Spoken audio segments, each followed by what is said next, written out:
UOL.com.br Borderline, o transtorno que faz pessoas irem do céu ao inferno em horas. Vamos lá, gente, presta atenção. Transtorno borderline. Tatiana Pronin, colaboração para o Viva Bem. Vamos lá, gente. Uma alegria contagiante pode se transformar em tristeza profunda em um piscar de olhos por alguém que pisou na bola. O amor intenso vira ódio profundo porque a atitude foi interpretada como traição. O sentimento sai de controle e se traduz em gritos, palavrões e até socos. E então bate uma culpa enorme e o medo de ser abandonado, como sempre. Dá vontade de se cortar, de beber e até de morrer, porque a dor, o vazio e a raiva de si mesmo são insuportáveis. As emoções e comportamentos exaltados podem dar uma ideia do que vive alguém com transtorno de personalidade borderline ou limítrofe. Ou seja, borderline está na borda entre um lado e outro, né? Ou seja, está no limite. Reconhecido como um dos transtornos mais lesivos, leva a episódios de automutilação, abuso de substâncias e agressões físicas. Além disso, cerca de 10% dos pacientes cometem suicídio. Presta atenção, gente! Além da montanha-russa emocional e da dificuldade em controlar os impulsos, o borderline tende a enxergar a si mesmo e aos outros na base do tudo ou nada, o que torna as relações familiares, amorosas, de amizade e até mesmo com o médico ou terapeuta extremamente desgastantes. Muitos comportamentos do border, apelido usado pelos especialistas, lembram os de um jovem rebelde sem tolerância à frustração. Mas enquanto um adolescente problemático pode melhorar com o tempo ou depois de uma boa terapia, o adulto com o transtorno parece alguém cujo lado afetivo não amadurece nunca. Ainda que seja inteligente, talentoso e brilhante no que faz, reage como uma criança ao se relacionar com os outros e com as próprias emoções. O que os psicanalistas chamam de ego imaturo. Em muitos casos, o transtorno fica camuflado, entre outros, como o bipolar, a depressão e o uso abusivo de álcool, remédios e drogas ilícitas. Mas vamos lá, o que é borderline? De forma resumida, um transtorno de personalidade pode ser descrito como um jeito de ser, de sentir, se perceber e se relacionar com os outros que foge do padrão considerado normal ou saudável. Ou seja, causa sofrimento para a própria pessoa ou para os outros. Enquadrar um indivíduo em uma categoria não é fácil. Cada pessoa é um universo com características próprias. Os transtornos de personalidade costumam ser divididos em 3 principais grupos ou espectros. Vamos lá. Segundo essa classificação, o borderline está no espectro B, que reúne aqueles sujeitos que costumam ser chamados de complicados, difíceis, dramáticos ou imprevisíveis. Nesse grupo B estão ainda os narcisistas, os histriônicos e os antissociais. No grupo A estão os esquizoides, os esquizotípicos e os paranoides, muitas vezes taxados de frios, esquisitões ou com mania de perseguição. E no C estão os evitativos, os dependentes e os obsessivo-compulsivos. Não confundir isso, tá, gente, com o transtorno psiquiátrico. Também vistos como medrosos ou ansiosos, frágeis ou certinhos demais, respectivamente. O termo borderline, que em inglês significa fronteiriço, teve origem na psicanálise. Esses pacientes não podiam ser classificados como neuróticos, ansiosos e exagerados, nem como psicóticos, que enxergam a realidade de forma distorcida, mas estariam em um estado intermediário entre esses dois espectros. O primeiro autor a usar o termo foi o psicanalista norte-americano Adolf Stern, em 1938, que descreveu o transtorno como um tipo de hemorragia psíquica diante das frustrações. Mas isso é comum? Vamos ver, a gente vai ver agora se é comum. Não há estatísticas sobre a prevalência do transtorno no Brasil. Na população mundial é estimada em 2%. É muita gente, gente. Embora estudos mostrem que a proporção pode chegar a 5,9%, é que boa parte dos casos deve ficar sem diagnóstico adequado. Nos ambulatórios de psiquiatria, representa em torno de 20% dos pacientes. É muita gente, gente. De 8 a 10% dos indivíduos com esse tipo de transtorno cometem suicídio, segundo a ABP, a Associação Brasileira de Psiquiatria. O diagnóstico é bem mais frequente entre as mulheres, mas estudos sugerem que a incidência seja igual em ambos os sexos. O que acontece é que elas tendem a pedir mais socorro, enquanto os homens são mais propensos a se meterem em encrencas, ir para a cadeira ou até morrer mais precocemente por causa de comportamentos de risco. Quase sempre, o transtorno é identificado em adultos jovens e os sintomas tendem a se tornar atenuados com o passar da idade. E os sintomas? Vamos falar um pouquinho dos sintomas então. Veja, a seguir as principais características também consideradas critérios de diagnóstico para o transtorno e como eles se traduzem no dia a dia de um borderline. Vamos lá. Esforços desesperados para evitar o abandono, seja ele real ou imaginário. Não é preciso dizer que o fim de um namoro ou casamento pode deflagrar uma crise, mas mesmo situações corriqueiras, como o atraso do terapeuta ou o cancelamento de um encontro, podem ser interpretadas como sinal de rejeição. Olha aí, gente. Outro aqui agora. Padrão de relacionamentos instáveis e intensos, caracterizados pela alternância entre extremos de idealização e desvalorização. Vamos lá. É o típico tudo ou nada. Amo ou odeio. O outro tem que ser perfeito e se errar, passa a ser depreciado. Assim, ao desmarcar uma consulta, o melhor psiquiatra do mundo se transforma em um lixo. E a mãe, que foi sempre um porto seguro, deixa de ser preocupada, porque não atendeu a um capricho. Só para citar alguns exemplos, tá bom? Também é comum o border ficar íntimo rapidamente de alguém, alimentar um monte de expectativas e, logo depois, cair em frustração. Mais um. Perturbação da identidade ou instabilidade acentuada e persistente da autoimagem ou da percepção de si mesmo. Vamos lá. A interpretação dos atos dos outros modela a imagem que o borderline constrói para si. Ele não quis transar porque devo ser feia. Tenho o dedo podre para relacionamentos. As pessoas se afastam de mim porque eu sou mau. É frequente a pessoa se sentir um estrangeiro sem lugar no mundo, e a saída pode ser virar camaleão para tentar se adaptar a alguém ou à turma idealizada naquele momento. O borderline pode trocar de crenças, valores, carreira e até visual em curtos espaços de tempo. Mais um. Impulsividade em pelo menos duas áreas potencialmente autodestrutivas. Vamos lá. Para aplacar as sensações de vazio ou de rejeição, é comum recorrer a comportamentos que trazem alívio imediato.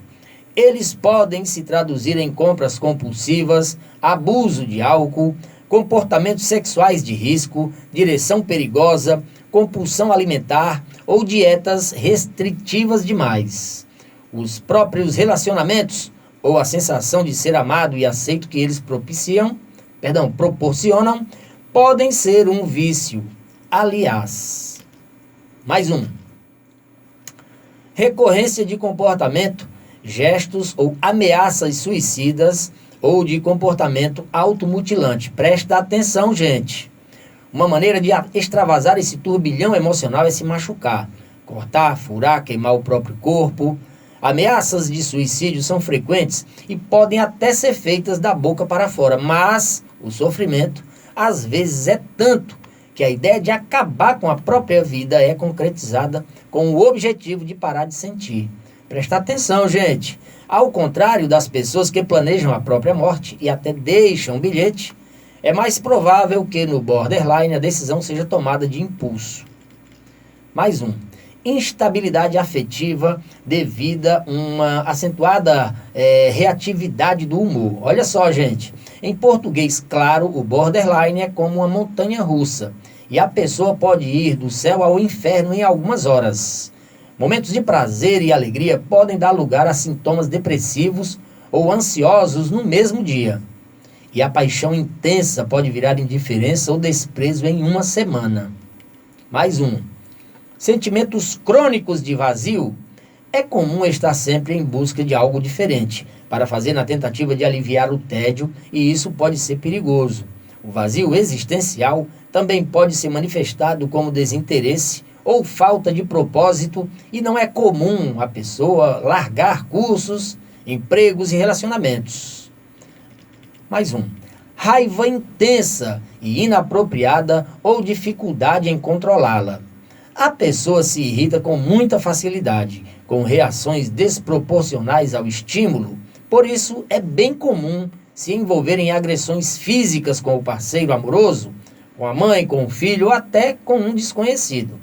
Depois, em geral, vem a culpa esmagadora, que só reforça a autoimagem negativa. Mais um. Ideação paranoide ou sintomas dissociativos transitórios. Presta atenção.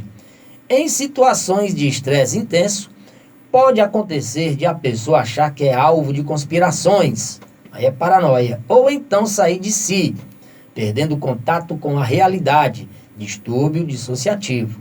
Mas esses sintomas são transitórios, diferente do observado em transtornos como a esquizofrenia, por exemplo. Como é feito o diagnóstico? Não existem exames de sangue ou de imagem que permitam o diagnóstico. O indivíduo deve ser avaliado por um profissional de saúde mental qualificado, que irá analisar seu histórico e sintomas. É importante saber diferenciar o borderline de outras condições, como transtornos mentais, efeitos de drogas ou mesmo problemas de identidade, comuns na adolescência. Nos pacientes mais jovens, a recomendação é que o diagnóstico só seja fechado após 1 ano com sintomas estáveis. Tem as comorbidades também. 2 condições ao mesmo tempo. Vamos lá. Transtornos de personalidade são diferentes de transtornos mentais, como a depressão, a ansiedade, transtorno bipolar, psicose, por aí vai. Embora seja difícil para leigos e desafiante até para especialistas fazer essa distinção, já que sobreposições ou comorbidades, ou seja, a existência de 2 ou mais condições ao mesmo tempo, são muito frequentes. Não é raro que o borderline desenvolva transtorno bipolar, depressão, transtornos alimentares, em especial a bulimia, gente, estresse pós-traumático, déficit de atenção, hiperatividade e transtorno por abuso de substância e entre outras coisas. Borderline ou transtorno bipolar. Esses 2 transtornos podem se sobrepor, mas não é raro que um seja confundido com o outro. Os sintomas do bipolar costumam aparecer em fases. O paciente tem um episódio de depressão grave ou de mania, ou seja, marcado por euforia, sentimentos de grandeza e comportamentos impulsivos. Há até o chamado estado misto, mas cada episódio costuma durar algumas semanas. Já no borderline, as oscilações de humor são muito mais rápidas, como estados flutuantes. Se o bipolar pode ter alguns períodos de relativa estabilidade, no borderline, as questões relativas à autoimagem e aos relacionamentos, bem como as outras características, estão sempre presentes. É importante que o psiquiatra saiba distinguir os transtornos, pois os antidepressivos, que ajudam a aliviar os sintomas do borderline, podem deflagrar um episódio grave de mania no bipolar, de consequências desastrosas.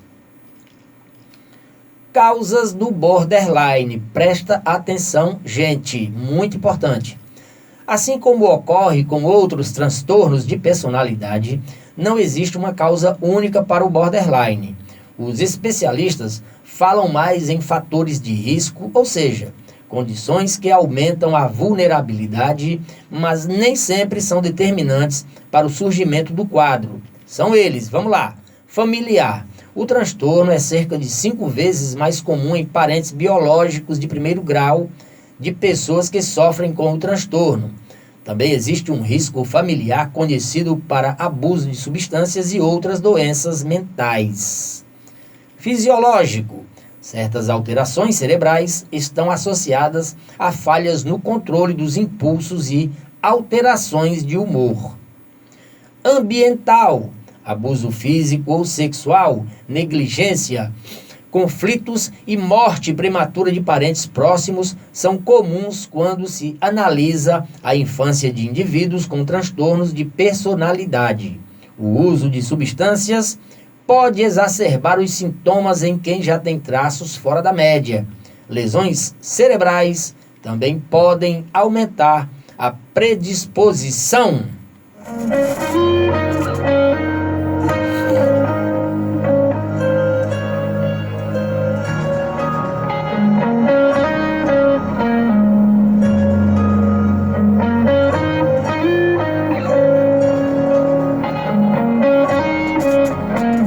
Conheça algumas terapias que trazem resultados para esse tipo de transtorno, segundo os especialistas consultados e a literatura científica. Olha aí, gente, presta atenção.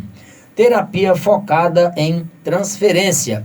É um tipo de terapia psicodinâmica de inspiração psicanalítica que leva em conta a existência do inconsciente. Assina embaixo. Paciente e terapeuta conversam sobre tudo, acontecimentos recentes, antigos, a infância, os sonhos. Tudo é assunto para estimular a fala e a reflexão. A automutilação é entendida como uma forma de usar o corpo para comunicar o sofrimento. Por isso, nomear os sentimentos é importante. Identificar os comportamentos destrutivos como uma forma de auto-boicote é outro objetivo.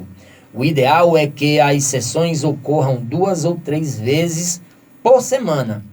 Um modelo adaptado desse tipo de terapia é adotado em instituições como o Instituto de Psiquiatria do Hospital das Clínicas da Faculdade de Medicina, USP, para pacientes borderline. Mais uma terapia importante. Terapia cognitivo-comportamental. A ideia é tomar consciência das sensações e padrões de pensamentos que estão por trás de comportamentos destrutivos. Além de desenvolver estratégias para evitá-las, a terapia é mais prática e envolve até lições de casa, com preenchimento de diários e treinos de habilidades. De acordo com os especialistas, pode ser útil para o controle de certas comorbidades comuns entre os pacientes borderline, como transtornos alimentares ou o uso abusivo de drogas, medicamentos e tal. Terapia comportamental dialética, desenvolvida especificamente para pacientes internados por automutilação ou suicídio. Nos anos de 1980, hoje é considerado o tratamento para borderline que reúne melhores evidências científicas, segundo a Associação Americana de Psiquiatria e o grupo de revisões Cochrane. Inclui terapia individual, focada nos comportamentos autodestrutivos, acompanhamento por telefone e aulas em grupo para treino de habilidades, como atenção plena, regulação de emoções, tolerância ao estresse e assertividade nas relações, como dizer não sem ofender, por exemplo. O termo filosófico se refere, entre outros aspectos, à consciência de que, ao ser orientado para mudar, o paciente reage com a força dialética oposta, de querer ser aceito como é. A criadora da terapia americana Marsha Linehan partiu do princípio de inspiração zen, de que é preciso observar e aceitar para então mudar. Ainda há poucos profissionais para a formação no Brasil, mas o número está em expansão. Terapia familiar ou de casal. Presta atenção, gente. O foco principal é resolver conflitos no relacionamento que podem agravar os sintomas do borderline, melhorar a comunicação e ajudar os parentes ou o parceiro ou a parceira a compreender melhor o transtorno para melhorar o suporte ao paciente.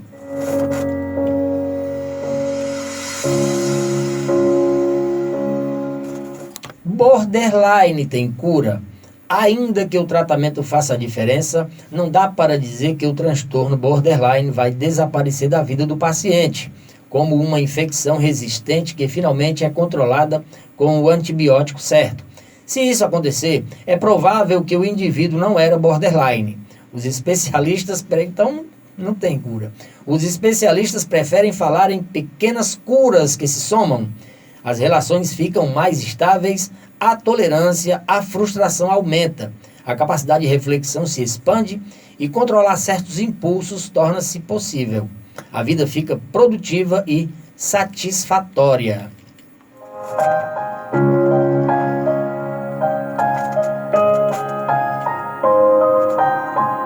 O que fazer em uma crise de borderline? Presta atenção, gente. Algumas crises podem ser contornadas em casa, com remédios e atendimento extra por parte do terapeuta, quando já existe um profissional ou equipe que cuida do borderline. Ter o telefone ou e-mail dessas pessoas é fundamental para saber o que fazer em uma emergência. Já se o paciente não está em tratamento, deve ser levado ao pronto-socorro ou a um ambulatório de psiquiatria. Se houver risco de vida ao paciente ou a outras pessoas, a internação pode ser necessária. Manter a calma e já ter um roteiro discutido com a equipe ajuda muito nesses casos.